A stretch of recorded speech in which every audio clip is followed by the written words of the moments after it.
Welcome back. I'm Alfred Lamont Weber, and today, once again, a great privilege. We're taking a visit to Venus, which is, I think, the great privilege of all earthling humans to have happen. And we have two earthling humans here, one of which has spent a determined amount of time on Venus, Raymond Keller, a Venus scholar and Venus visitor and Venus contactee, and Robert Potter, a Venus contactee and a Venus ambassador, both of you actually are Venus ambassadors, who's holding a conference with Venusians later on in August, I believe, that we'll find out more about.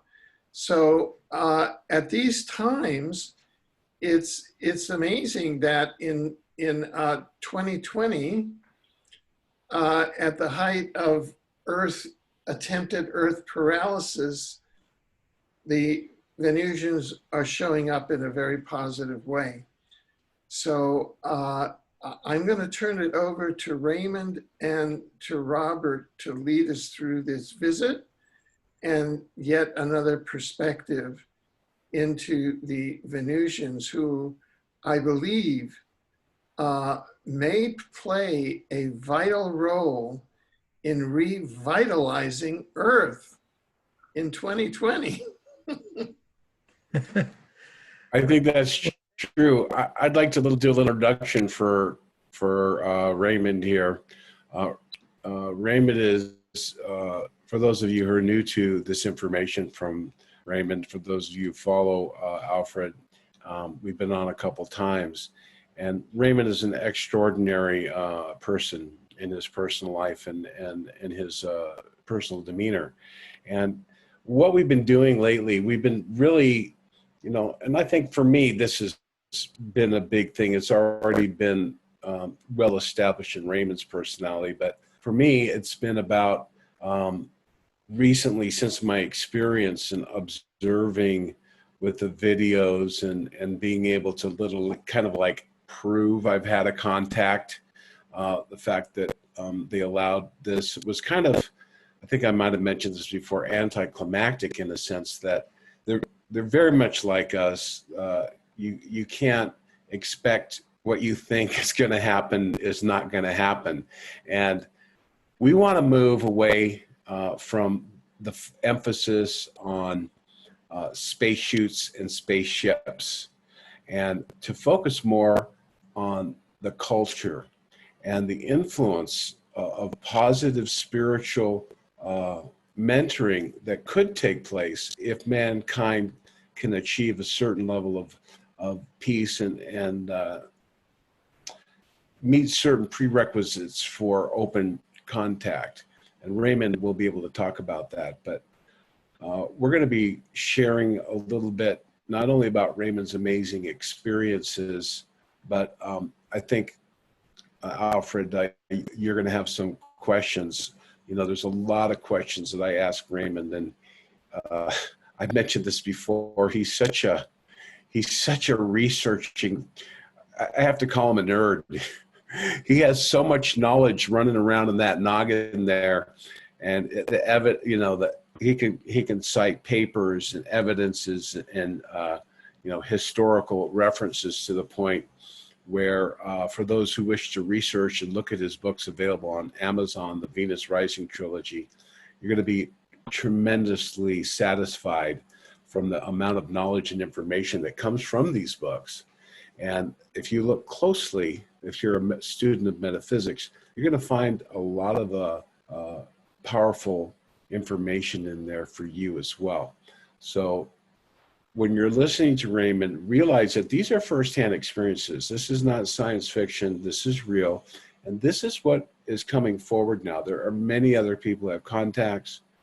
Raymond is probably the most, along with Louis Martens, as far to my knowledge, the most public and well-established contactee with the most experiences that's in the public. There are others, of course, behind the scenes are not in a position of public display. So Raymond, take it away. I'm going to turn off my video for a second here. I'm going to prepare Thank you, some stuff Rob. for later, but ask away some questions here. He's got some amazing information. So thank you so much for having us on today. Well, one of the articles that I've shared for the readers of the Exopolitics blog is all about the foundations of APRO, and I sent that to you, Alfred, that you could post that so that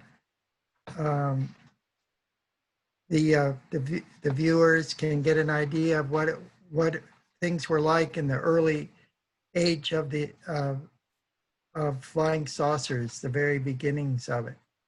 But let me share a quote with you from Annalise Guerin.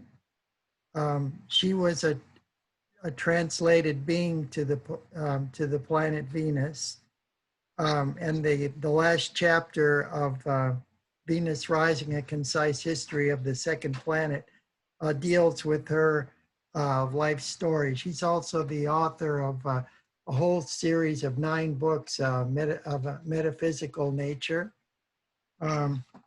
This book, it's an interesting story behind this. I was at a metaphysical bookstore in Foster, Ohio by Mosquito Lake, and to a small group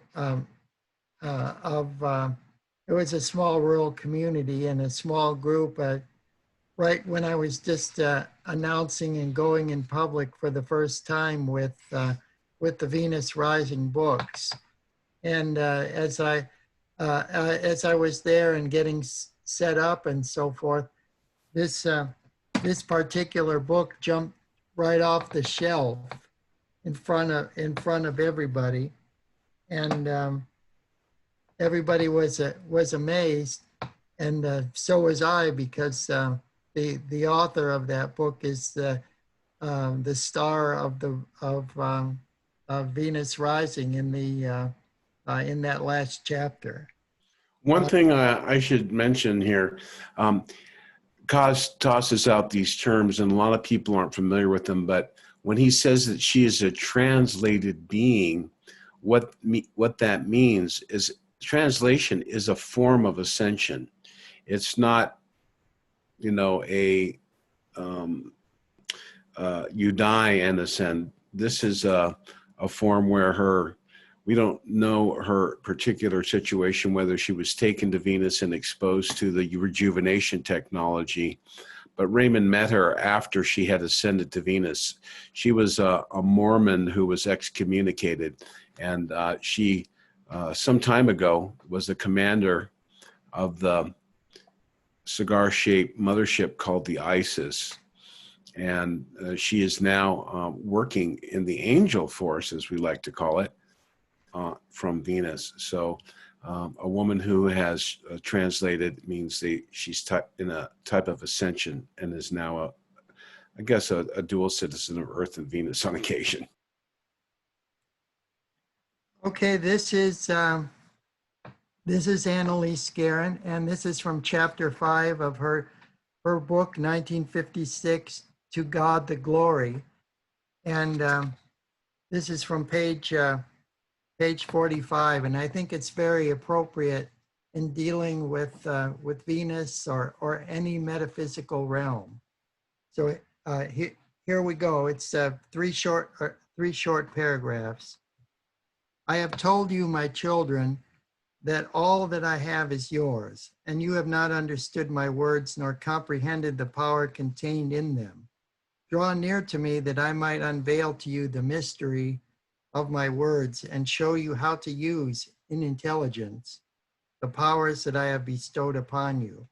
You, my children, now comprehend that there are forces or powers invisible to your mortal eyes, which have been explained thoroughly in the great handbook of life. These forces or powers, though unseen, are as real as anything which can be registered upon the 5 senses. Okay. Know this: hate, love, wind, lightning, cosmic rays, perfume, music, and despair are all realities, and their forces are generated and massed together as living entities subject to command. Some of these forces named above have been a marvel to thinking beings since time began, yet never have they been understood. Nevertheless, the forces which are scarcely recognized are often more powerful than those that have continued to challenge men's thoughts since the day that time began. And so we're dealing with vast powers of time and space that for most of us here in the temporality that we call existence on Earth is far beyond our comprehension. So in introducing Venus, it's a civilization literally millions of years in advance of our own, with the input from many other star systems as well. So I'm going to start the program here. Okay.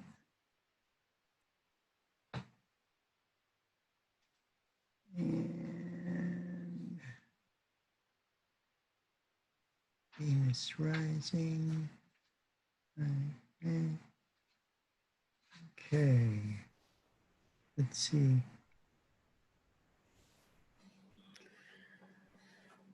Anyway. What? Okay. One moment. So, Alfred, you're going to have, when you're ready, cause just share screen. But Rob, go ahead and talk a little bit about the upcoming conference while I prepare this. Okay, that's a good idea. So, all right, so I'll go ahead and share a screen here with you. So, where did I put that? Here we go. Should pull this up here. So this is the summer conference we're having here. We have a great lineup of speakers.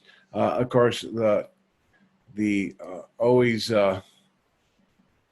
intellectual Alfred Lambermont Weber down here is going to be preparing. They don't like him in his talking, so he's been banned. He can't come to America for a while. He's poked the bear a little bit too much, but he'll be doing a presentation for us, and he can talk about that. There's a gentleman from Mexico. We call him John Recorder. He wants to remain anonymous, but he's having a large number of videos, and Alfred actually interviewed him. And somehow Raymond was calling me on Skype there. But we have Brad and Casey Wallace, who will be recording the event. We have Dennis Adams, a psychic healer, who's a friend of one of Raymond's friends. And of course, Scott Warner, Dr. Scott Warner, who was lost his license for healing people from cancer and so forth, and has actually been receiving information from the Ascended Master Saint Germain, who's intimately associated with Mount Shasta. We have Brad Olson, and he'll be there. He's an archaeologist. We'll be sharing some interesting information. Tracy Ash will not be able to make it. She is in England, and she'll be doing a pre-recorded conversation. I have an MC friend named Shambhala, Lorian Fenton from MUFON. Of course, George Filer. I'm hoping he'll be able to make it. He's an amazing major who wrote a book and talks about his experiences, and is head of the New Jersey chapter for MUFON, and has a newsletter that gets 300 hits a month. It's quite amazing. And we have a special guest named Gavin Hukasane, and he is a Qigong master. He's very adept, and he's going to teach us about life force and what the Venusians call vitricity. the consciousness energy of the prana and the ki in our body. Jamie Liu is a sound healer and a psychic. Brooks Agnew, quite the intellectual researcher and attempting to be an intrepid inner earth explorer. And Sarah Adams, who will be giving some healing lessons for those people who come for her. And of course, Raymond. And then Louis Mostojo, Fernando Martens, one of the most profound and experienced spiritual contactees from South America since the age of 13. So there's Omnec, the woman here. And this is on Eventbrite. And we have 1 to 5 day tickets. Now, Alfred has a link, folks. On my site, you do not get a discount. But if you will please click on the link from Alfred, you will get a discount to this conference. All the information is here. You're going to be able to see the location, lodging, the campgrounds, directions, bed and breakfast, Airbnb, airports. I've done this a lot of times, and there's lots of places you can stay. It's an incredible location here. And actually, we're offering a free ticket. If you're getting an Airbnb and you'd like to host a speaker, that can happen. I'm going to take you right down to the pictures here, because we got some cool pictures going on here. Are you almost ready, Cos? Yes, I am. Okay, so here we have the promise revealed. This is Jamie Liu. She's a local Mount Shasta resident. And there's the famous Dr. Raymond Andrew Keller with his friend, Commander Aura Rains.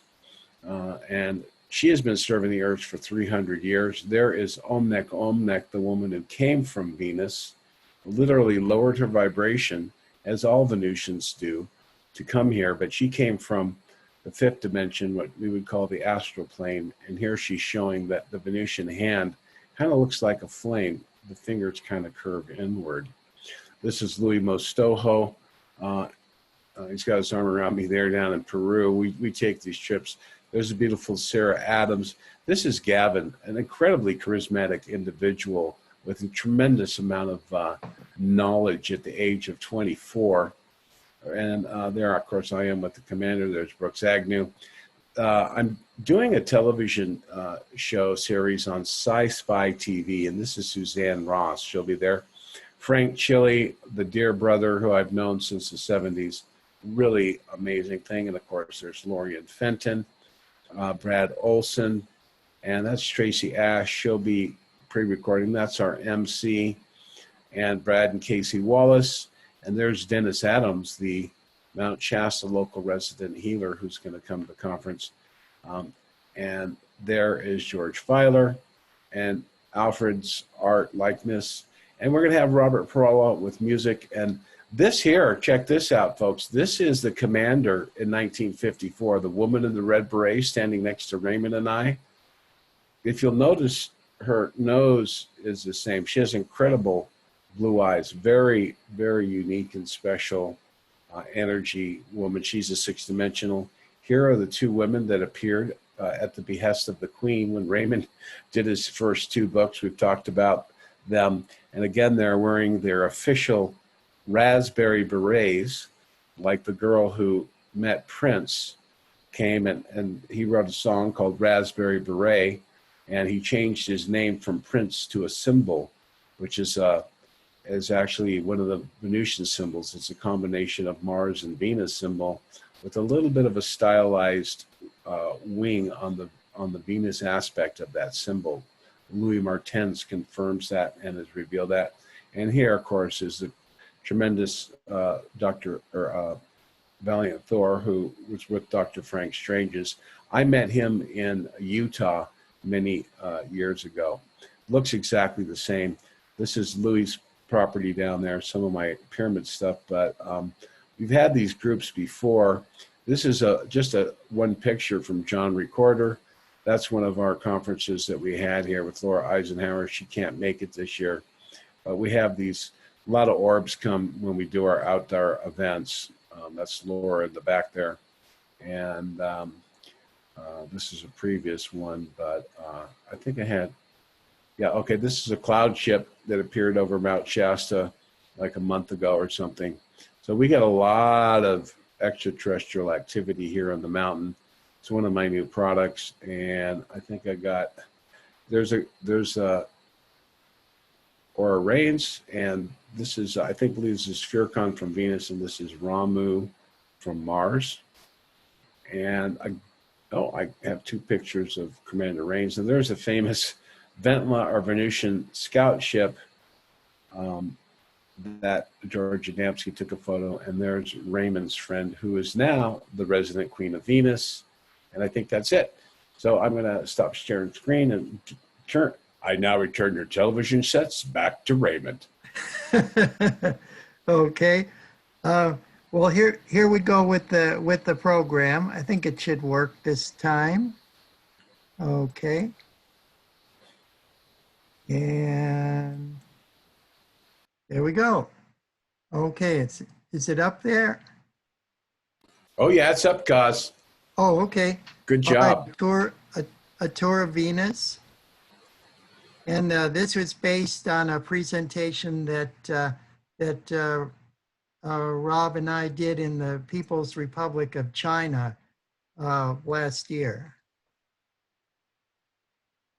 Okay, and oops. Okay, this is me, the author of the international award-winning Venus Rising book series.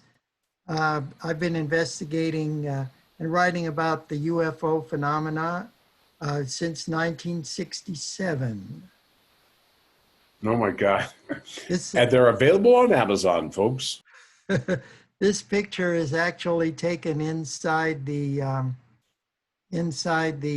Community of Christ Temple in Independence, Missouri. It used to be known as the Reorganized Church of Jesus Christ of Latter-day Saints. Okay, this is myself and a friend, Alan Weston. We're on our way from a scout camp out in 1967, where we encountered a flying saucer about 1,000 feet above a railroad trestle. So this is what got us started into UFO research. Here's an article from there's a file about me in the Gray Barker collection. And here's an article about me from the National Enquirer over 50 years ago. This was 1969. And I'm in the center there on the left, holding up, Alan and I are both holding up copies of, separate copies of the Flying Saucer Report, which is published monthly. And with the help of UFO Club, the Cleveland Ufology Project, Raymond, myself, that's myself and Alan, wrote articles about flying saucer sightings for local newspapers, the Bedford Times Register and the Maple Heights Press, both in Cuyahoga County in Ohio, and also published a Flying Saucer Report magazine, monthly magazine. So we quickly gained international recognition following a report on our activities in the pages of the National Enquirer, a prominent tabloid periodical. And later on in life, I do a lot of research and even co-author a book with Andy Reese, who was the psychic correspondent and one of the UFO writers for the Weekly World News. So I read many books by contactees, individuals claiming to have met extraterrestrial visitors to Earth, and came to believe in the veracity of their accounts.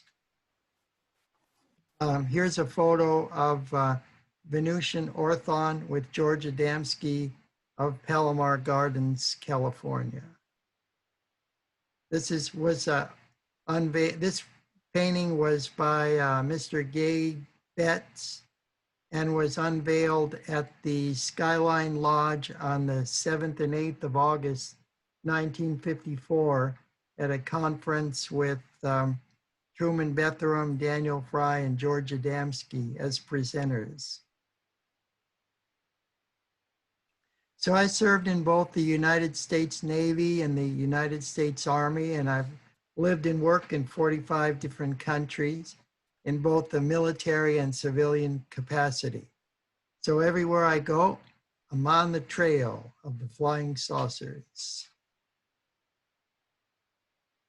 I've got a bachelor's degree in world history, a master's degree in Latin American history with an emphasis on magic realism, and a doctoral degree in African history, specializing in the African diaspora in the Sur del Lago region of Venezuela. It was a Basque sea captain, Juan de Churio, who brought a contingent of Mbangala warriors from Angola over to the Sur del Lago Maracaibo in Venezuela in the year 1722. So to be a successful teacher, I believe that you must have an unquenchable love for both the subject and your students. Through various levels of contact with Venusians, I've acquired an unquenchable love for Venus, the goddess, and the planet.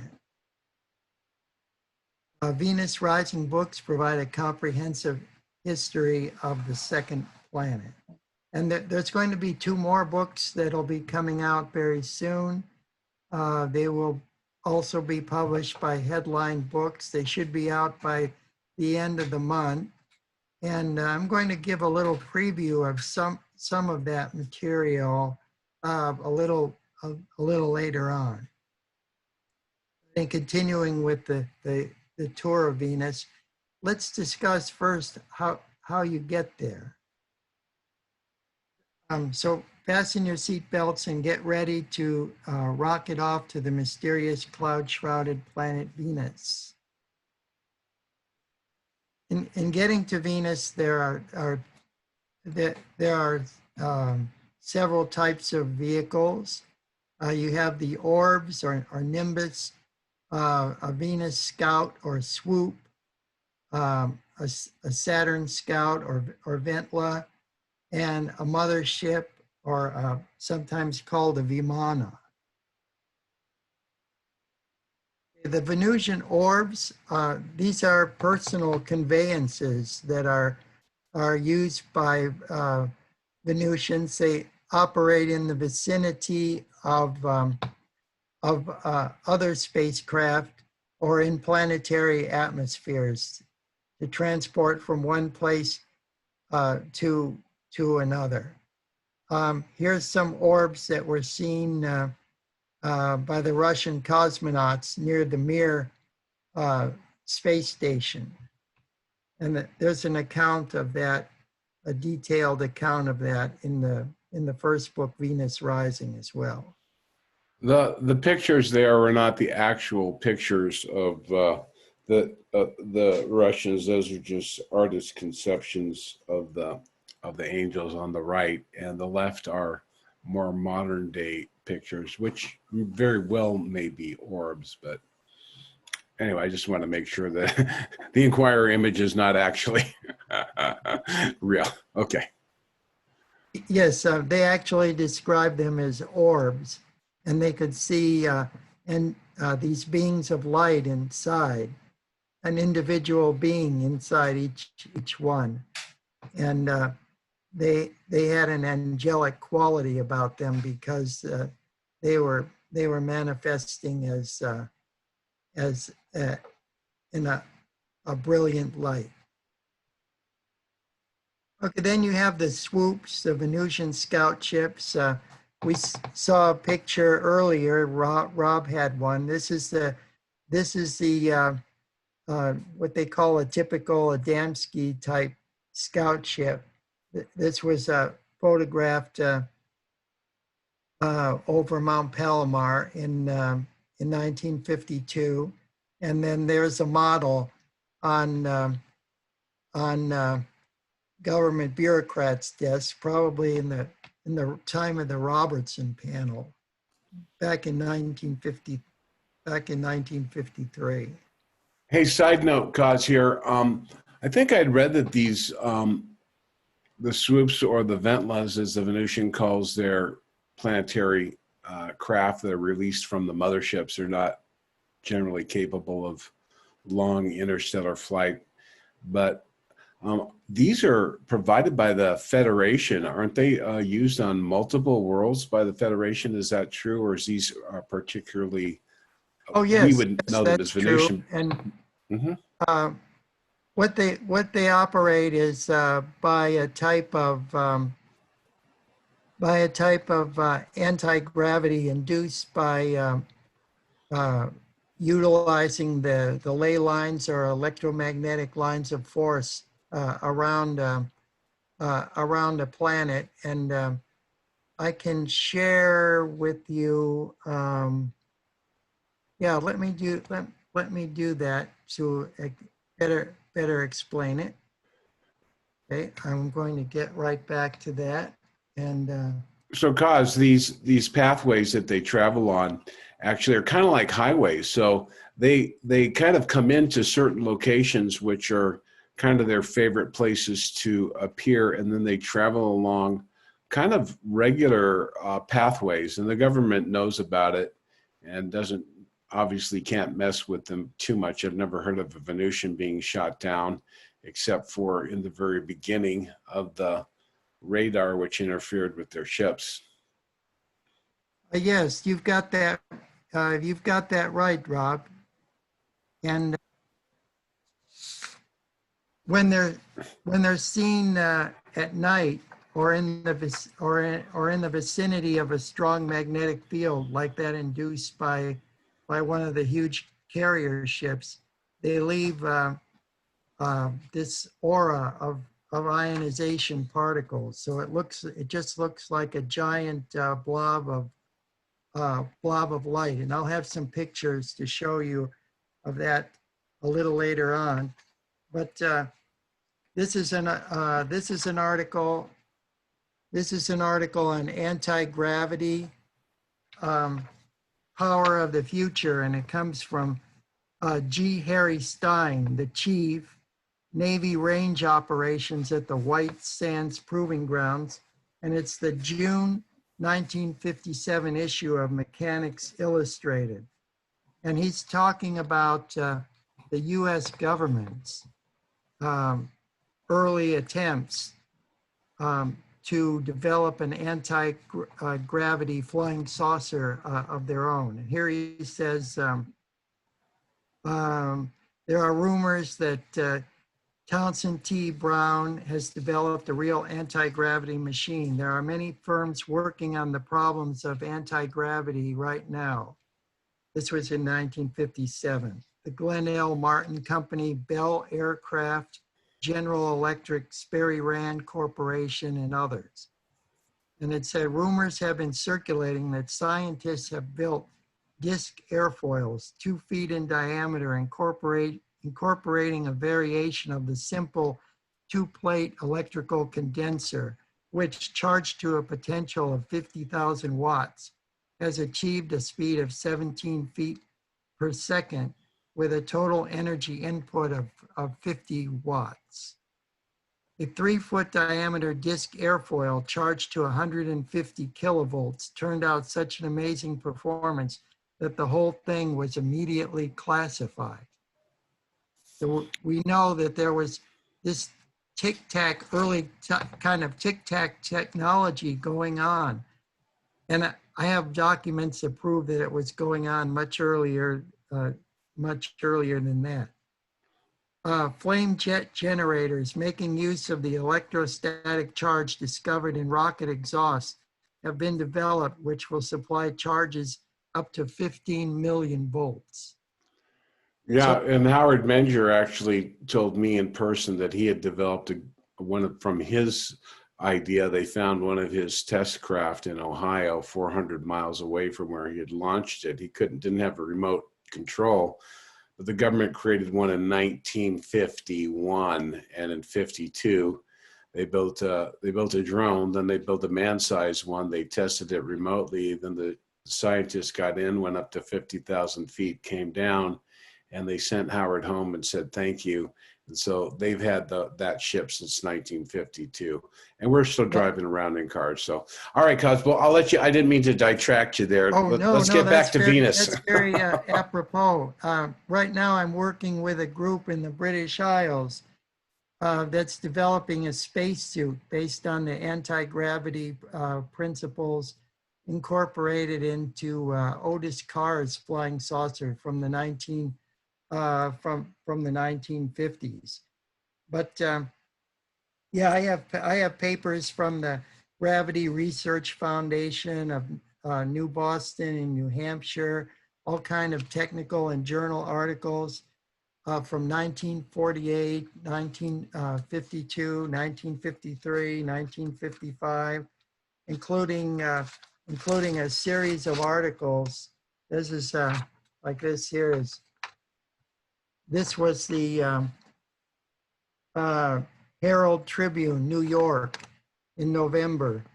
A whole week they did nothing but run articles on anti-gravity. Here's Conquest of Gravity, aim of top scientists in US.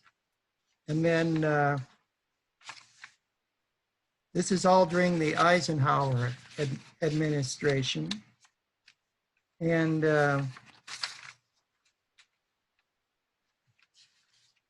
just page after page. Here's another one here. Herald Tribune. You see the flying saucer there. That's not from outer space. That's one of ours.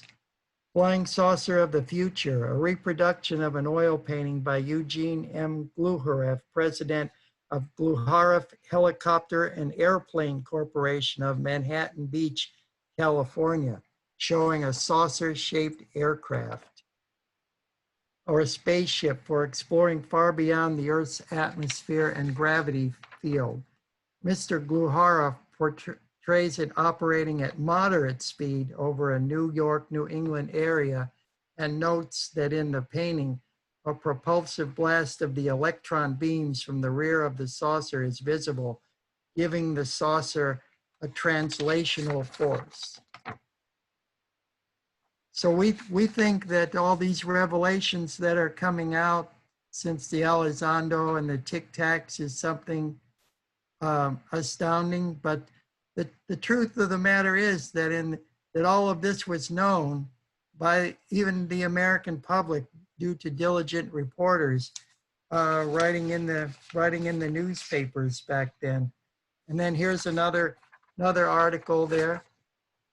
It's a New Air Dream, planes flying outside gravity. And these detail the American corporations working on this stuff. And where did they get this information? Well, George Adamski and other contactees like Howard Menger that you had mentioned all of them at the era have mentioned that the Venusians have been in contact with certain scientists in various departments of technology at all different levels of the government all along. And here is, I'm going to share something here with you. You got the PowerPoint too. Yeah. Get back to that. Okay, this is a lot of work was done and is still being done at the Naval Observatory in Washington, D.C. And a lot of research about Venus and high atmospheric balloon observations and all kinds of things with the different space probes from not only our country, but from Russia, with the Akatsuki probe from Japan and others. And then, okay, here we go. Okay, this is the Chicago Sun-Times. and June 5th, 1956.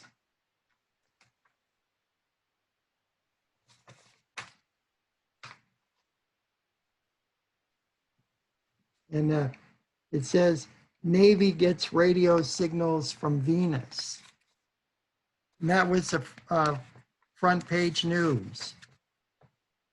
So despite the fact that that we're living in the year 2020, we don't have the perfect vision and clarity that you'd be expecting us to have at this time, where people during the time of George Adamski and these other contactees, they knew a lot more about Venus and life on Venus and the true facts about what's going on in the solar system and the propulsion of interplanetary spacecraft that we could ever really imagine today.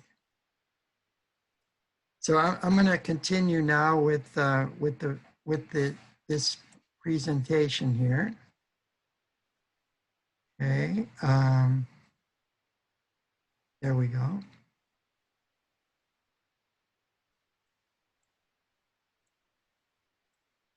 Okay, the picture back up. Nope.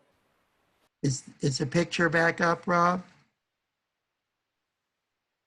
Well, you've got swoops, Venusian scout ships.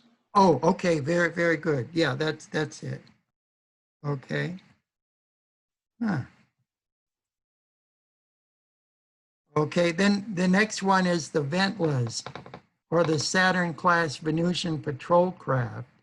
While the Scouts are about 50 feet in diameter, the Ventlas are 99 feet in diameter.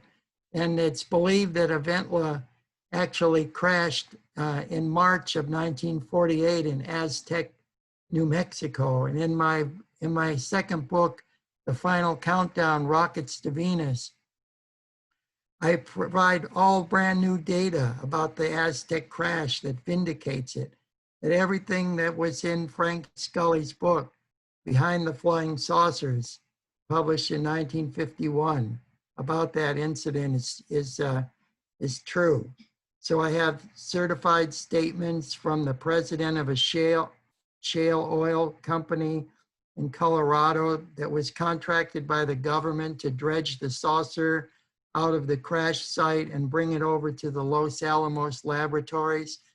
Certified statements from the photographer who was an immigrant from Lithuania, and also a professional scientist who went into the saucer and took photographs of the latticed honeycomb structure inside and the bodies and everything that was there, and proved that it was actually a reconnaissance craft from Venus.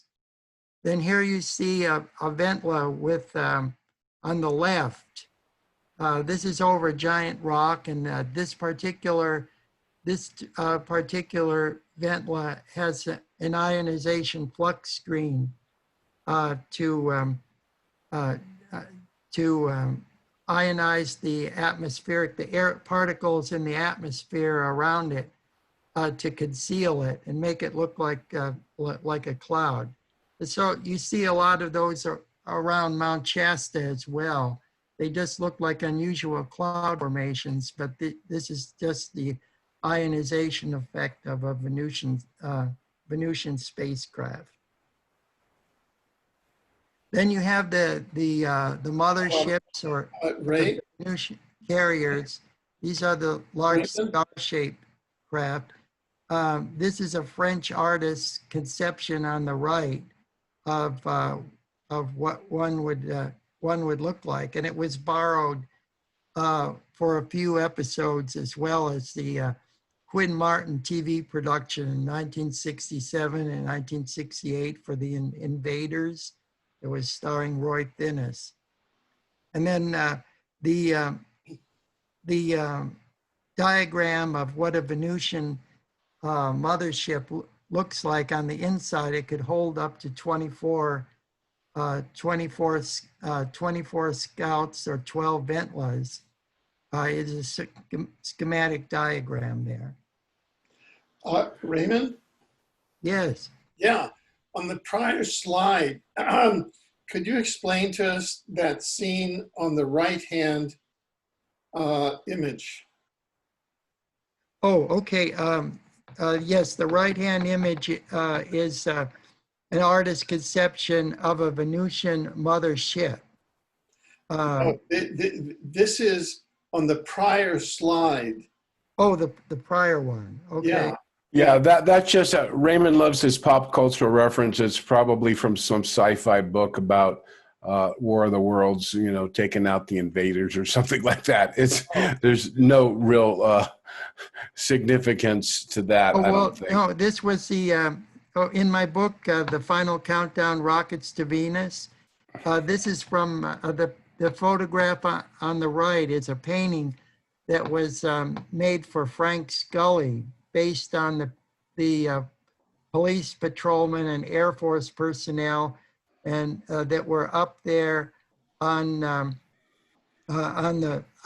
mountain at Aztec, 12 miles outside of Aztec, New Mexico, when a crowd gathered and then people were trying to go and smash the object and take stuff away from the, take souvenirs away from there and everything, and they had to cordon off the area. So this is an actual depiction of the events there on the ground at Aztec. So those are all Earth humans. There are no Venusian humans there. Yes, those are Earth humans, and Humans. there were some alien bodies, Venusian bodies that were inside the spacecraft, as well as some insectoids. Aha, insectoids. Now, do you have any access to either autopsy photographs of those bodies or photographs of those bodies? Well, I do have some, and I'm going to show them to you a little later in the. Oh, in the, good. in the presentation. It's going to astound you because a lot of things that some contactees have been telling us, are proven to be true, and I have the evidence from the 1950s and 1960s. I look forward to it. Thanks. You're welcome. Also, the Victor class ship is a 300 diameter. It's 100 yards. The scout ship that he showed there is the cigar shape. That's 145 yards, which is about 400, 500 feet long. But the Venusian Victor class fleet, the Valiant Thor commands, they have about 240 of them in service around the Earth in various locations. Some are staying in one location more or less. Anyway, go ahead. Let's talk about the Venusian colony on the moon, Cos. Okay. Now on the back side of our own satellite, the moon, is where the Venusians have a very large complex, a base that's called Clarion, and many of the contactees of the 1950s and 60s have written about it, and I'm coming out next month with two brand new books, and the second book, or book number 5 in the Venus Rising series, is all about the adventures of Truman Betham's secretary, who was Columba. Her name was Columba Krebs, and she had traveled to Clarion herself, and she became apprenticed with Commander Asteria and Commander Aura Reigns, and she went up there with she was there with a Russian cosmonaut, and this is so astounding and incredible. But she was an artist, and she illustrated everything in the book, and I'm going to share some of it here today. So this is an exclusive for. Great, great. Could Yeah, I? her name on Earth was actually Annabelle Krebs. She took the name Lady Columba after she translated and became a dual citizen. She was the blonde woman wearing the red beret with a girl from India. And yeah, she named herself after a constellation that was revered during the times of the Roman Empire. Now here is the Yeah. Rob, if you want to just go ahead and explain a little bit about Lady Columba and Lady Aurora, I'll go ahead and get the other one set up. Okay, so Lady Columba and Lady Aurora appeared to Raymond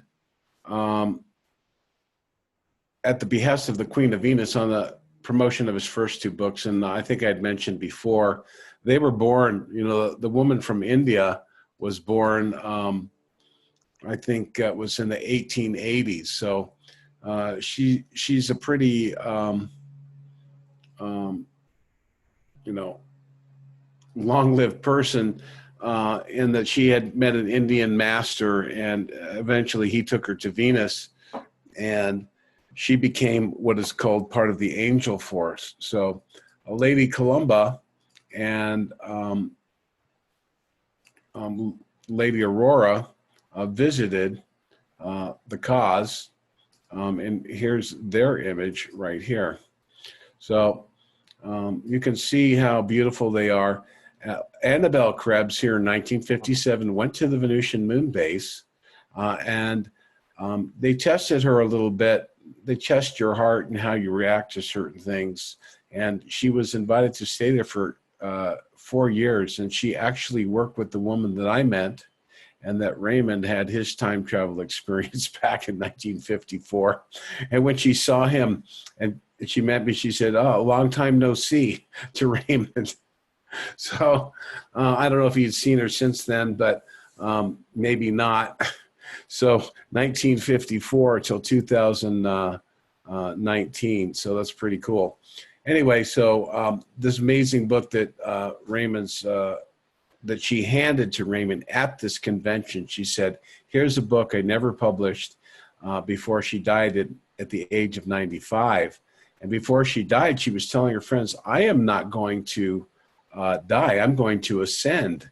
And sure enough, the master came down, took her DNA, created a replicant body, and downloaded her memories, and her soul, through an advanced spiritual technology, was able to inhabit this beautiful young body, which under the Venusian technology of the vril exposes the cells to certain types of radiation.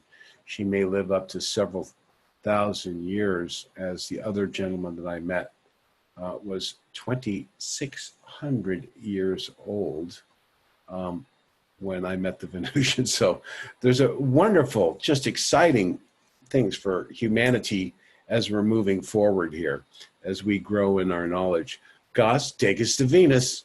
Okay, all right. Well, yeah. Raymond, I'm sorry to be a questioner, but I know our audience are going to have thoughts, and I want to kind of get back to them. Could you go back to the slide again, the previous slide about the moon? Because these are exopolitical questions, because we've had a lot of participants in the secret space program that have said other things about the moon, and I just want to clarify some issues with you. oh, sure. Let me do that. There's a gentleman named Bob Renaud who went to the moon. There's a group from Corendor. That's a planet Epsilon boot system. They're quite advanced. They're about 4 feet tall, and they're quite spiritual, and they have a very high technology. And he has a site. He's never had anything to do with it, but there's been many. Howard Bender's been to the moon. Many other people have been to the moon. So there's a cloaked colony, and that's all in Raymond's, The fourth book is called The Vast Venus Conspiracy. The fifth book is this one written by Lady Columba that Raymond edited and provided footnotes. It's an incredible book. Now, Well, in the very next book, I include a series of chapters all about the moon, and it's based on a lot of research and work that was done by the space writer Otto Binder. right, right. Now, And here is this is a very important question to a large segment of our audience, okay? And it has to do with the secret space program. It has to do with what's called the Saturn Moon Matrix. And it has to do with the Moon, Mars, Earth circuit of the secret space program.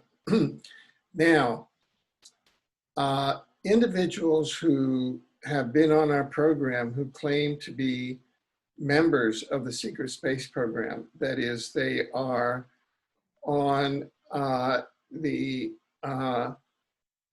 secret space program that patrol the solar system, okay, say that the following, and I just want to see how this puzzle all fits together, and say the following. Number one, that the moon is an artificial satellite. Number two, that they use the moon. This is a Earth-based secret. One of them is called Solar Warden.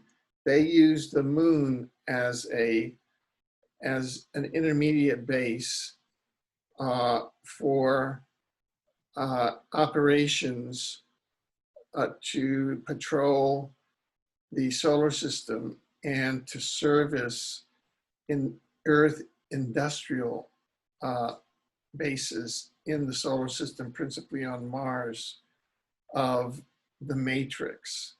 These are kind of the reptilian guys. And what they say is that the moon is under the control of the reptilians, and you basically have to make contracts with the reptilians to use the moon, which they have done in the secret space program. I'm going to say that information is false on certain levels, but I'll let Raymond address this as well. And I'm going to actually read what Alon, the security chief, who was in contact with Dan Fry, George Adamski, Dr. Frank Strange's Raymond Keller, and many others, as a primary security chief for all Venusians on the moon. So the moon is controlled by the Venusians. It is their territory. They're the ones that are managing it in conjunction with allied federation groups. So it's an embassy of sorts. A long time ago, there may have been small reptilian or Earth-based Nazi forces there, but they're no longer there. There may be a solar warden on the moon. It's going to be on the front side, and it's going to be very limited in its scope of activity. Raymond can talk about it, but they confirmed that it is a natural satellite. Raymond, why don't you talk about it? I'm going to pull up what Alon specifically says. Go ahead, Kaz. Oh yes. Much of the moon has been noted due to geomagnetic anomalies known as mascons or mass concentrations, distortions of energy noted by astronauts as they're circling the moon, as they're in orbit about the moon, and there are underground complexes all throughout the moon, and even photographs of platforms in the bottoms of craters. There are frozen lakes. There's a very large one at the south pole of the moon. It's as large as the island of Puerto Rico. The moon is used as a staging base for our spacecraft on the front side, and plans are to develop it even further, but we're only allowed to develop on the front side of the moon, not the back side of the moon, because that's the Confederation of Planets. There's an alliance of 51 solar systems and 601 planets that controlled the back side of the moon. The capital city and complex is moon-based Clarion. So I'm going to read, I did ask them about Corey Goode. From meeting Corey, I believe that his story, has some truth. His experience is very limited in his view of what he's had due to his particular position there. But it says, this is from Milan, and I can share this part. It says, we share an awareness of Corey Goode and attest that he has experienced some contact with non-alive beings. There are interdimensional beings similar to the blue avians that Corey Goode has described in his presentations. And he says also that your moon is a way station for interplanetary spacecraft, but is under the purview of Abahar, or the Venusians, and Commander Rains. Preparations are ongoing for the eventual arrival of Terrans on the moon and Mars. Colonialization of the far side of the moon and certain locations on Mars will be restricted. That's all I'm permitted to say at this time. We decline to comment further on Corey Goode's reliability. The truth will be recognized as an adequate gnosis is received by the masses. Right, right. Well, these are very important questions. Now, just to clear up, the final issue is what's called the Saturn Moon Matrix, which was publicly first initiated by the researcher David Icke. However, there are, Gurdjieff talked about it in the metaphysical area, that is in the afterlife or interlife, there's a forced reincarnation cycle here, kind of a prison planet. And according to the Saturn Moon Matrix, Earth humans are in a psychological matrix, which they're in now. For example, it's the matrix that's controlling pandemic 2020, which emanates from Saturn through heavy mind control technology, which is then amplified from the moon, which is, again, the negative controlling planet. So this is like, it's almost like I'm thinking, is there like a 3D to the moon, which is the Saturn Moon Matrix, and a 5D to the moon, which is the Venusian? Because it sounds like you've got opposite sides going, both claiming the moon, who are opposite in intent. I'm going to clear this up a little bit, because I've been listening to Ghosts and the Pleiadians, who are generally positive and work with there's different Federation groups. Now, the people from Tagata and the Planet Era of that particular section of the Pleiades, there's 250 stars, not just the Seven Sisters. So there's a wide variety. And the Venusian Federation does comprise planets within Arcturus system, Epsilon Boots, the Pleiades, the Taurus Cloud, all that. So there's wide varieties of viewpoints, and whether they're more mental or emotional, and differing viewpoints on how to handle the Earth. From what Gosia and other sources I've read have indicated that some of these wars that were taking place, because we're on the fringes, they kind of corralled some of these reptilian negative beings here on the Earth about 30,000 years ago. And they did supposedly, and I'm not sure, I'm going to ask this in the next series of questions to the Venusians so we can get more real upfront face-to-face information, not channeled speculation or rumor. But that'll be revealed at my conference. I'll be releasing a new series of questions that I'm going to be asking. But they supposedly put a 3D kind of matrix on the moon, and the reptilians that were here, they wanted to keep them here, so they're not going out. They're kind of imprisoning them.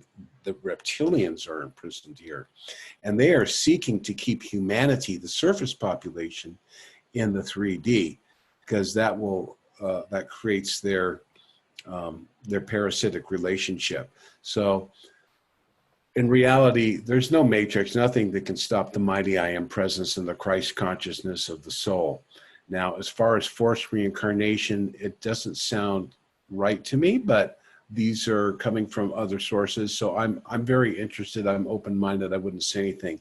Raymond, could you please comment on any reptilian negative hostile agendas originating from Saturn or the moon, or reptilian presence on the moon in the current era, or this technology of the 3D matrix that is boosted in some way through the moon, from your knowledge and information? Oh, sure. Well, I could generally speak to this subject.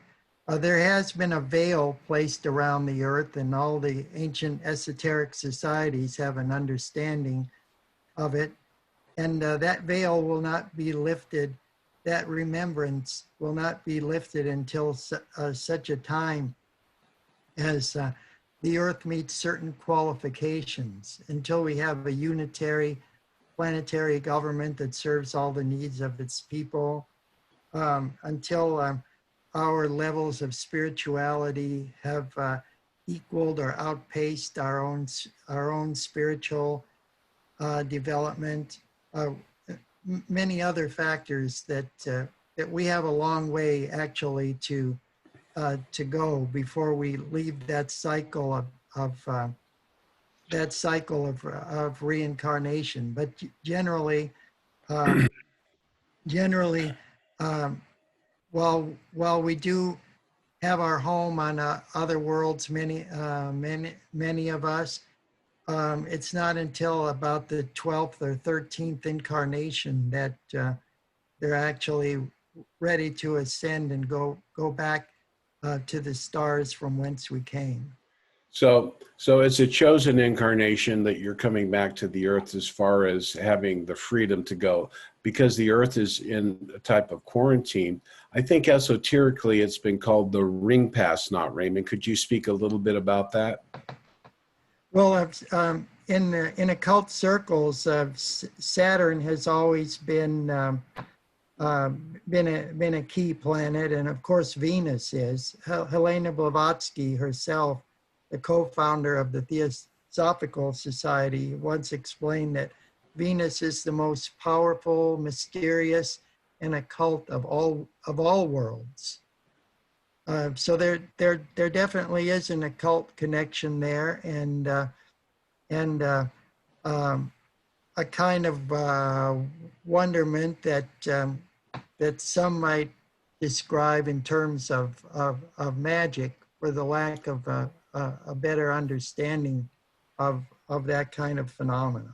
So when we're thinking about the ring pass knot, and that some people say, oh, you aren't able to leave beyond. Obviously, some of the space programs have, with their secret technologies, which have been aided by Reptilian, they're managing it. Although the information came from positive races in Aldebaran and the Pleiades through the Vril girls and other positive extraterrestrial contacts like Howard Menger and other contactees that were trying to give this positive technology in the hopes that it would be released to the public to assuage our destruction of population, of the pollution of radiation and other things, but has been co-opted by a greedy level of oligarchs who are now being exposed. And as soon as humanity, wakes up to the fact, we just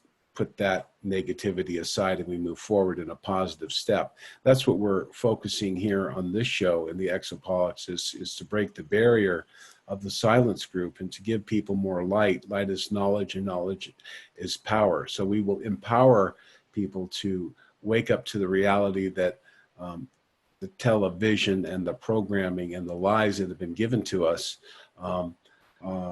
are limiting us, and we have to use our intelligence investigation to go beyond it. So, Raymond, can you talk a little bit about, I mean, it seems as though there's been evidence, Corey Good has stated, they did confirm that he has had contact with avians, but it seems that the government does have some bases on the Mars. And I think when they say they're preparing for Terran to come to Mars and the moon, they mean a positive Terrans to be welcomed into the moon and Mars once these bases of slaves and advanced races are, you know, the oligarch control network, the kind of implant transhumanism groups are healed and removed from those bases. Those human-built bases could be populated by positive extraterrestrials and welcomed by the Confederation into outer space. At this point, they're kind of like rogue element criminals roaming is how I would describe it. Raymond, could you please comment on that? Sure, Rob. Well, a lot of the contactees are looking at the situation through the affective filter of their earthbound life and earthly paradigms. And then how many of them, in dealing with the 12% or so rogue elements that Paul Hellyer talks about, how many of them are actually experiencing some type of holographic or holographic experience versus an authentic experience in outer space? So these are questions to be considered. It's all a matter of perception, not doubting that they had these experiences, but were they on the real physical plane, or were they created by some group with ulterior motives? Wow. So I'm sorry, Alfred, I'm very curious with Raymond's knowledge too. So are you saying that some of these extraterrestrial or government-based space programs are going for holographic rides and are not really on Mars, and some of these space jump rooms and stuff? I mean, Andrew Basago character as an honest and sincere person who Alfred has worked with claims to have jumped room to Mars with Obama and you know, a lot of advanced technology, and he seems to indicate that they were actually on Mars. Is it possible they were there in a limited way, or were you saying that's a possibility, or I'm just saying it's a possibility. Okay. I mean, you could be teleported to the Siberian tundra, and how would you know? How would you know what it was? If I told you it was Mars, that's probably what you'd think it is. Well, I just want to, since Raymond has not had the opportunity to view our Mars Anomaly Research Society forensic evidence from Mars, and there's an annual meeting coming up, and I'm the chairman of the advisory committee of that. And I've interviewed up to 20 Mars visitors of the bases and have viewed a lot of the evidence for multiple years, and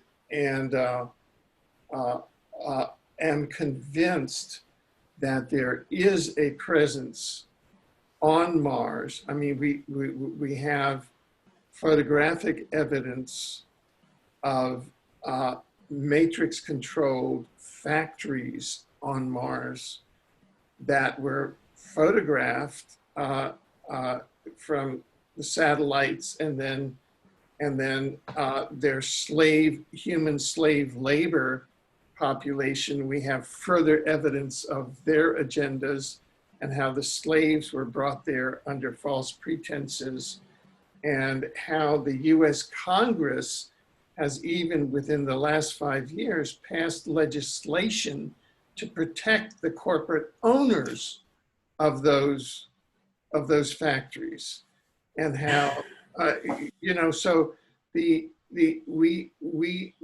have a very, and one of my Yale classmates, Richard B. Cheney, the former vice president of the United States, whom as a judge on the Kuala Lumpur War Crimes Tribunal I found guilty of war crimes, was president of the Mars Colony Corporation. Now, what Andrew Mashago, to address your issue, Raymond, he and some of the other Mars jumpers testified as to the slots. The gray ETs have maintained slots, or what we call holographic, separate holographic kind of realities or semi-realities in orbit around Earth as training facilities for humans going out. And they took NASA astronauts and trained them in there, but that's separate from the Gray ET training program that developed the Mars Jump program and technology, and cooperatively set up the Mars Colony Corporation and the teleportation facilities, of I which believe that. there's ample things. So I really want to jump in and bring in that knowledge. What I thought was kind of a breakthrough moment in this program is that this network, Exopolitics TV, which is part of the World Good News Network, founded by Buckminster Fuller, going back to the 1980s,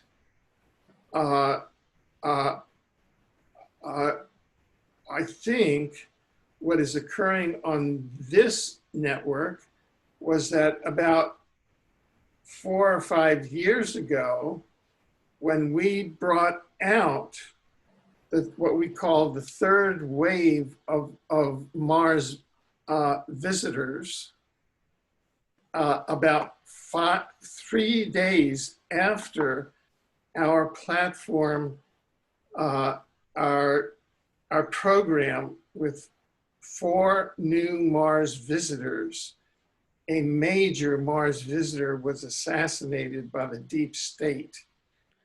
Thereby, those Mars visitors went into functional hiding. Okay? I believe what you're saying, and I believe that that's true. Yeah. Let me make my point here, however, as an interlocutor between Mars and Venus. And the important breakthrough that is happening right now in this program is that I believe that there's been a collapse in the negative matrix presence in the solar system, and such that the ascendancy of the Venus and positive alliance control of the moon can now come to the fore and can be reported on in alternative media on Earth, such as is happening right now. So this is really a paradigm shift, because up until now, the gospel in exopolitics alternative media, if you hear it, is that the moon has been a way station for the secret space program and for the reptilian base races, and nobody's talked about Venus and the positives. And you all are coming with entirely different information, because I think that there's been an overthrow of what we can call the solar system deep state. Okay. I would say here that any reptilian presence on the moon has been limited to the little Earth, one little base that's underground there. If and the extent of that, I do not think the reptilians have been on the moon. According to the Pleiadians, they were able to, from the Earth, hack the control matrix a little bit.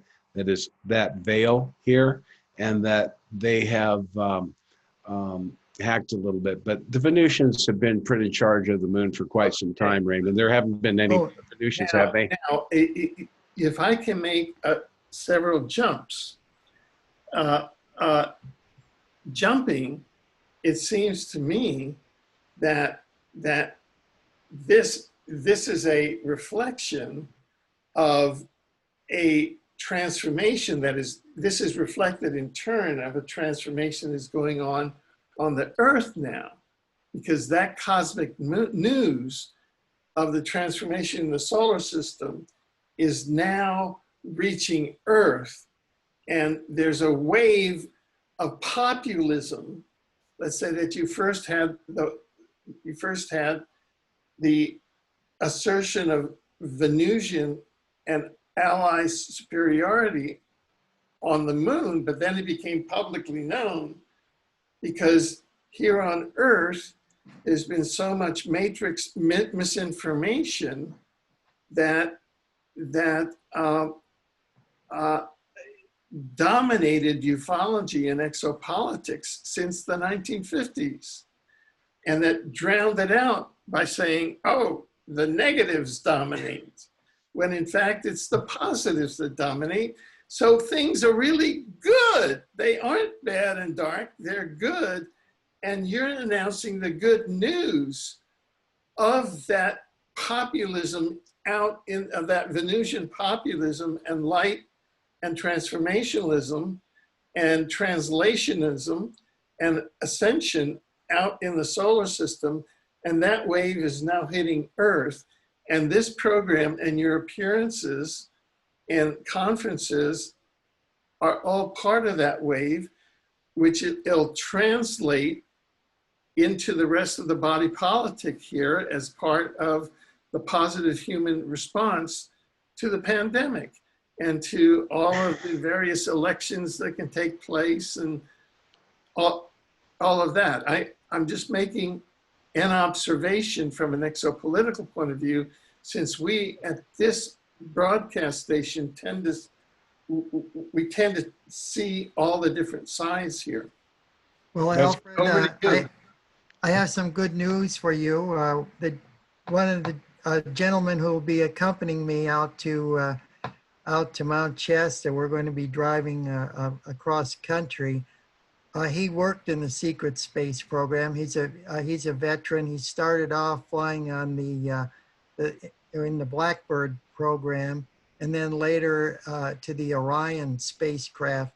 And he's an expert on Mars and knows the inside of everything that's really going on there. And you'll have an opportunity to meet with him in person. And Yeah, Alfred's not coming. He's going to have to stay in Canada. He's a persona non grata, unfortunately, but he's going to have a presentation. But Dave is going to be a special guest, and he'll be doing a presentation there. So cause we're almost to the moon. We've spoken a long time here with Alfred. Oh, okay. Talk a little bit about the national. Is it a natural satellite? Is it the spaceship? It may have a lot of technology in there. Maybe share that, and then you can maybe get us to Venus, and we'll have to do the rest of Venus on another talk, well, probably. The moon did form as a natural satellite after the collision some 4 billion years ago with about a Mars-sized planet.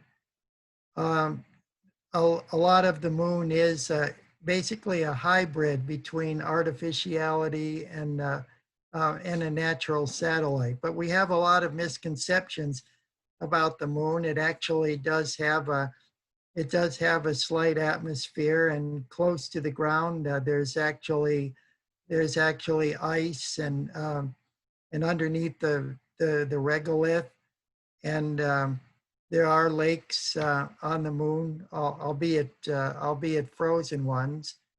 But there's so much about the moon that I reveal, and it's explored in my fourth and upcoming book, and that's The Vast Venus Conspiracy, all about the mysteries of the moon and Venus.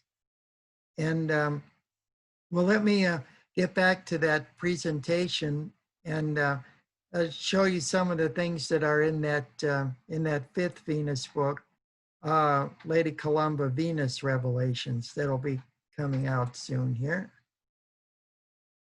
Okay.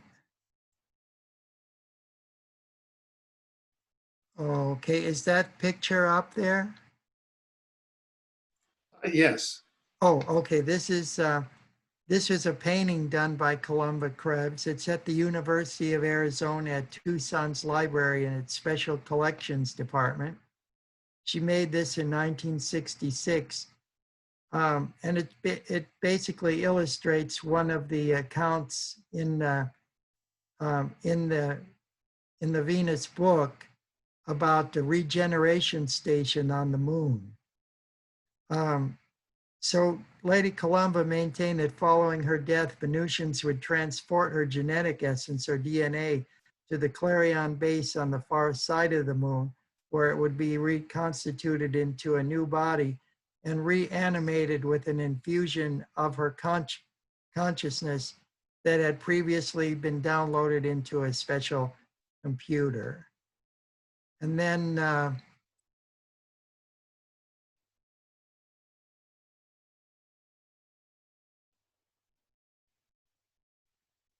talking about the vehicle that she was taken to the moon in was actually a submersible object, and the extraterrestrials took her to the bottom of the ocean, where she stepped into a kind of electrical force field that kept all the water and the pressure out, and she was able to walk around unassisted on the bottom of the ocean floor. And there's all kind of amazing scientific information in these books as well.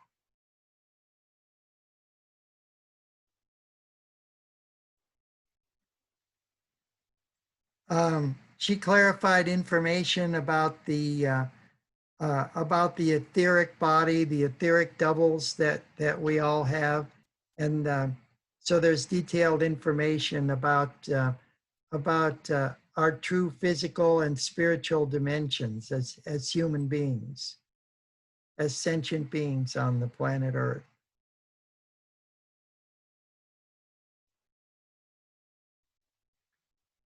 Both the Soviet and American space pioneers expressed interest in militarizing the moon as a missile launch platform for nuclear strikes against each other.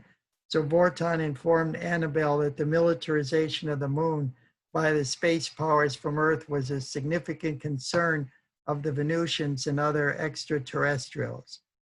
So in my book, in my second book, The Final Countdown Rockets to Venus, I have actual documentation from Project A119 to nuke the moon in 1959, from the Soviet Project E4 to do the same thing, and Project Stork, which was a top secret Air Force project out of Alabama.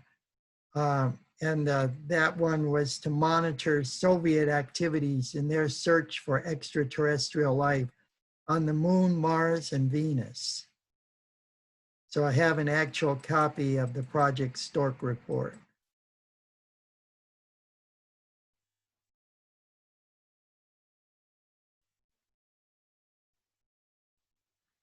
Vorton explains to Lady Columba why UFOs come in all different shapes and sizes.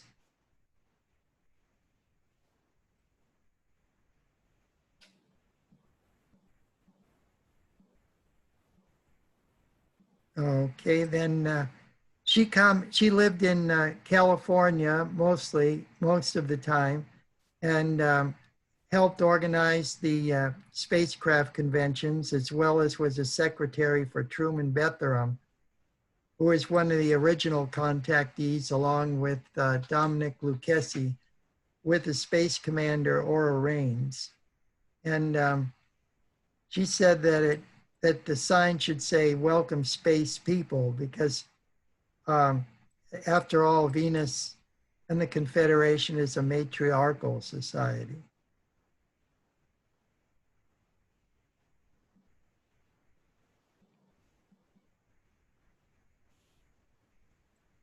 In this chapter, she reveals how Venus is a paradise planet, a utopian planet, as Rob would say. She writes extensively about life on Mars and alien missions on Mars. This is from American astronaut Buzz Aldrin. He believes that this monolith on the surface of Phobos, the other Martian moon being Deimos, but this monolith on the surface of Phobos was put there by an extraterrestrial civilization. So there's a lot about Mars in this new book as well.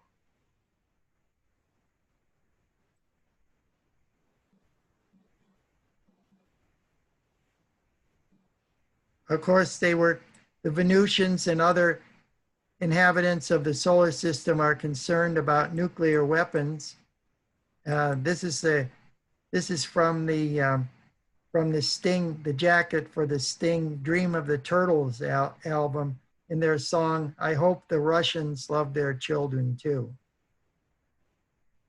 So nuclear proliferation is a big, major concern to the Confederation of Planets.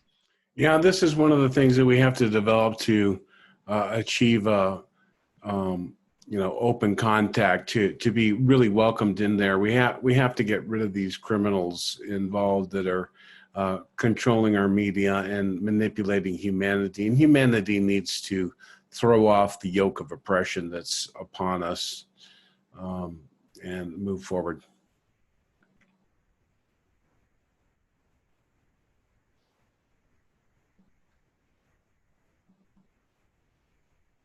Oh, there's something about Mars there. Let's see.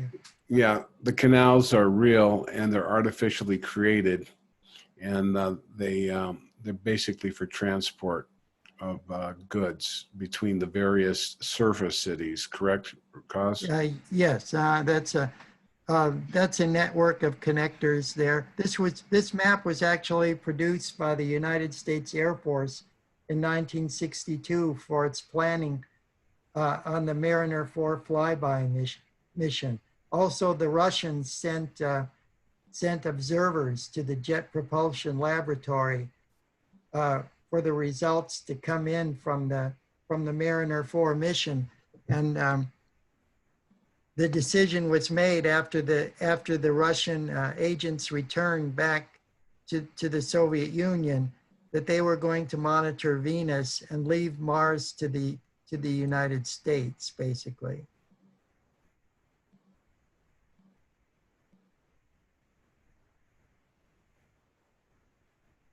Oh. Yeah, there we go. Yeah, this is Apollo orbiters from the United States. Ranger probes, as well as Zond probes from the Soviet Union, have photographed a massive tower on the far side of the moon. This tower is over a mile in height and just extends directly up from the surface. It's an interstellar radio beacon, radio relay tower. That's what they use that for, huh, Cos? Yes, that's right.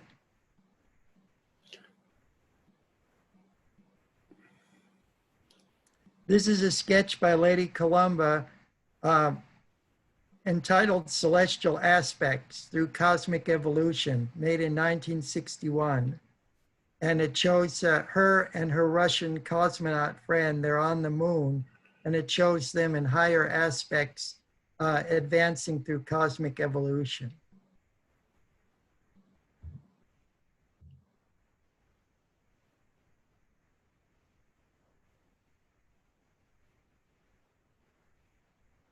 Now, when Venusians began to first settle on the backside of the moon, establishing the Clarion colony there, their descendants who had remained on the moon by the fourth and fifth generation had a very light blue complexion. Those that have just moved there, by the time they've been there for a few years, they begin to lose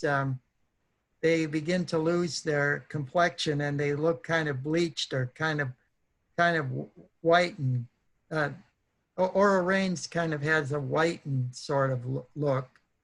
But in this depiction of the Hindu Lord Vishnu and the other blue people in the Hindu mythology, it might be indicative of the god's origin on the Venusian colony of the moon.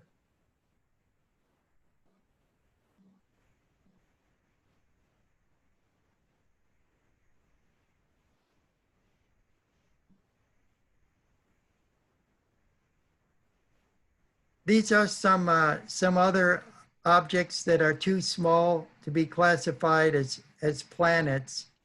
I don't agree with all of the consensus on that, especially with Pluto, since Pluto has 5 moons of its own,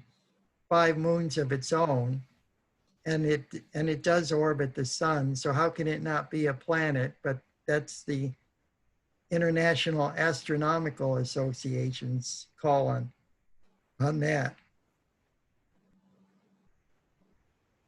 But Lady Columba talks about bases on Ceres and Pluto, and as well as other planets in the solar system.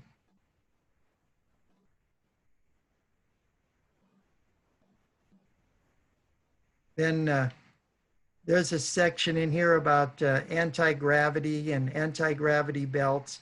This is a drawing by Otto Binder that was in a comic book about a legion of superheroes having an anti-gravity flight belt. But that such a thing really exists on other planets.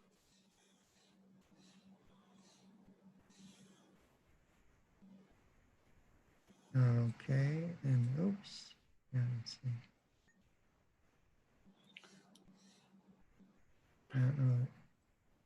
And you know, I can announce here my little book that I've written. I'm gonna offer that for sale. It's gonna have all the transcripts of the questions that I'm allowed to release, and I'll actually have the recording. It'll be on a link only. That's coming up in the future, so people can stay tuned to thepromiserevealed.com for that. When the new website goes up in 10 to 15 days. Here, Annabelle elaborates on the moon and Mercury, saying that they are hollow and serve as space colonies for advanced extraterrestrial civilizations.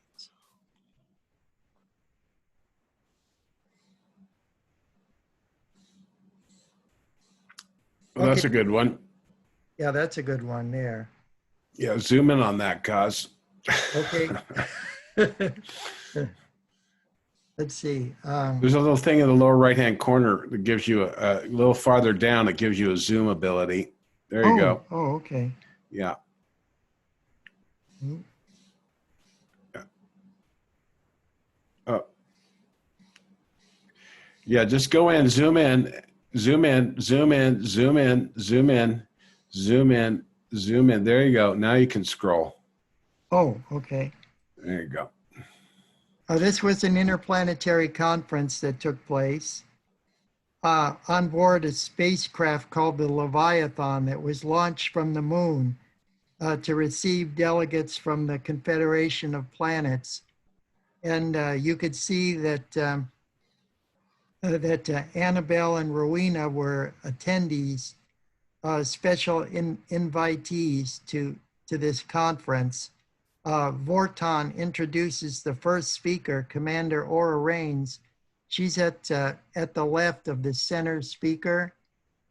That's her right there with the beret. That's the woman that we met. Yeah, that's Aura Reigns. And then here are some of the other creatures representing other planets in the solar system. Of course, many look humanoid in appearance, but here's a blue avian over here next to Aura Rains. And then here's a hybrid bee and human creature here. And Far right is a Ganesha. a Ganesha, and then there's like an octopi type being, and one that's kind of like a part bear, and then another humanoid here. Exciting, isn't it? This picture was drawn in like 1960, cause well before the blue avians anyone knew anything about them. So here we're getting some direct Earth-based human who now is translated and working in the angel force from the moon colony Clarion, giving a book to Raymond that she never published on Earth, and Raymond has edited it and will be revealed in the book. But here we're gathering more knowledge and information on the variety of humans out there to prepare us. This is not going to be happening to the general populace until we first meet the ones that look like us, and as we grow and become more comfortable with the infinite nature of and variety of life and the diversity in outer space of the human family, we'll be introduced to these other wonderful, loving, spiritual and consciously supportive races that will work with us side by side as we begin to step outward into the cosmos.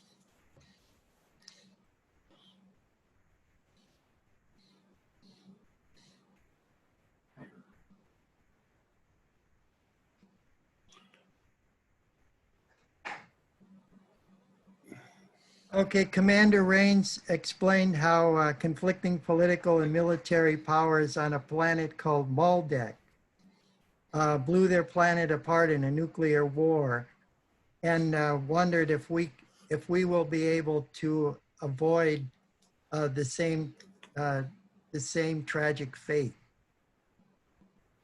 So this was a planet. She explained that between the orbit of Mars and Jupiter, where the asteroid belt now stands, there once was a planet called Maldek about 5 times the size of the Earth. It was a super Earth, but that they reached a point in their technology as we have, and there was a warring fate between, there was a Cold War that existed between two superpowers with different political, religious, and socioeconomic ideologies.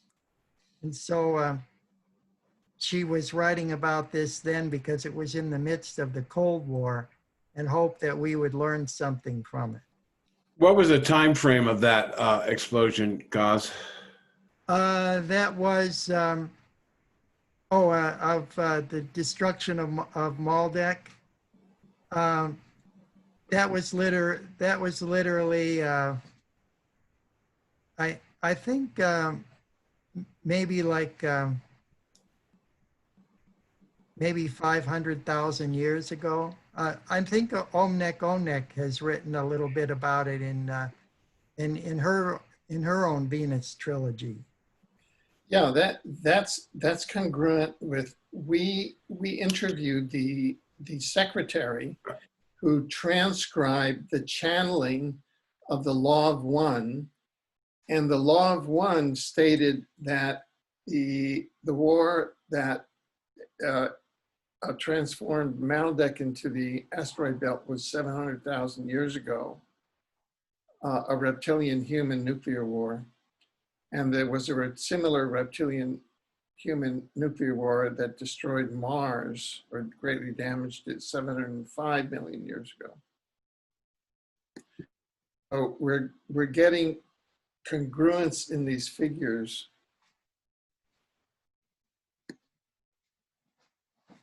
Okay, this is a sectional view of a Venusian scout ship as it appeared in Leonard G. Cramp's groundbreaking UFO book, from 1954, Space, Gravity, and the Flying Saucer.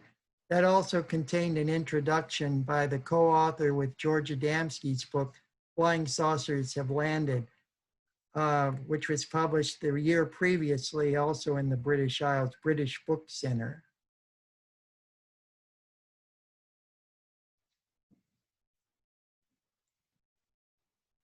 Also, I wanted to announce here, but we're coming to the end of the show, I think, here, but I wanted to announce that on my new website, I'm going to have a little section. I'm not sure we'll call it the Postmen Deliver or something, but Raymond and I are going to answer questions, any questions that people have about Venus or Venusians.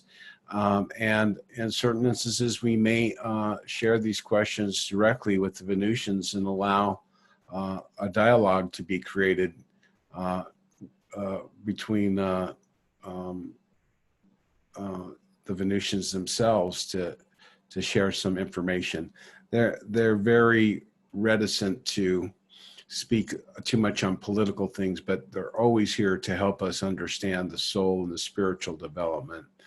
And they certainly aren't going to answer technological questions until we achieve a level of peace and respect for each other that such advanced technology can be used responsibly. Yeah, so just taking it, obviously we'd like to schedule a part 2 to this show. Is that okay, Raymond? Oh, yes, yes, there's much more good. to, So maybe, this isn't even but a quarter of the way through, through the new book. So there's much more to. Oh, good. So maybe after we get off the air, if you could just stay a moment, we will schedule that. So how can viewers reach both you and Robert? And we'll be putting all of the information about the Venus conference in the description to this video and in the description of the article accompanying this. Well, the conference will be the best way to meet us and to come is to check that out. You can learn about the conference. My website will actually have a location. And of course, you'll be able to email me at my email address, rob@thepromiserevealed. That feature probably is not going to go up till probably around the time of the conference. That actually, that the cosmic postman comes. But Raymond's writing a series of books. I don't want to distract him too much with a lot of questions right now, but keep that in mind in the next couple of weeks and look for that on the new website. It'll be a blog feature. Right, and that's at thepromiserevealed.com. Yes, sir. Well, I certainly want to thank you both, and let me bring everybody up in here. And I certainly want to thank you, Mars visitor, both of you, Venus visitor, Venus ambassadors to Earth, Earth ambassadors to Venus, Venus historians and interpreters both, and contactees, Raymond Keller and Robert Potter, having joined us. This is part 1 of an extraordinary visit to Venus, and part 2 will be coming up shortly. So please stay tuned. Thank you very much. Thank you so much. Alfred. I appreciate it. And I should say, Omnec's an ambassador, Raymond's an ambassador. I'm a contactee, and they've never given me any official ambassadorship, but I'm learning a lot. And I think it's important that we start to stop focusing. You know, the government stuff is good to know what they're doing and stuff, but just know that those programs will be eliminated and ended soon, and the people liberated, as will the people of Earth, as the vibration of the cosmos actually will be changing here. And for those who don't adjust to the frequency, you may literally find yourself with a heart attack on the other side of life. It doesn't mean that you're not going to be going on and continuing. Your soul is immortal. So It's a matter of vibrational attunement that the Earth is going through. And just as in the cymatic shift with sound on a plate, as we reach a harmonic, we see beautiful structures. And we've achieved a certain structure on the planet, but it's no longer serving us. It's been co-opted and corrupted. So that structure, as the frequency changes, goes into chaos as we reform something new.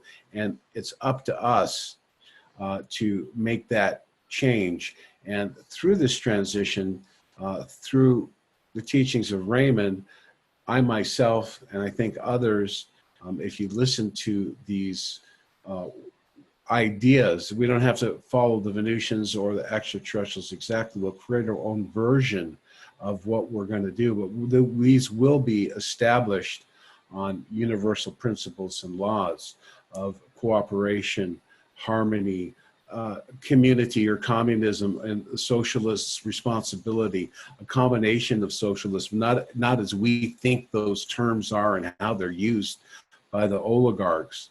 Even capitalism has become a pillage and a capital, a pillaging of our Earth's resources, and has been used against us. So just recalibrating how we think and feel, and being ready to separate from these systems and in our minds the thinking that does not serve us.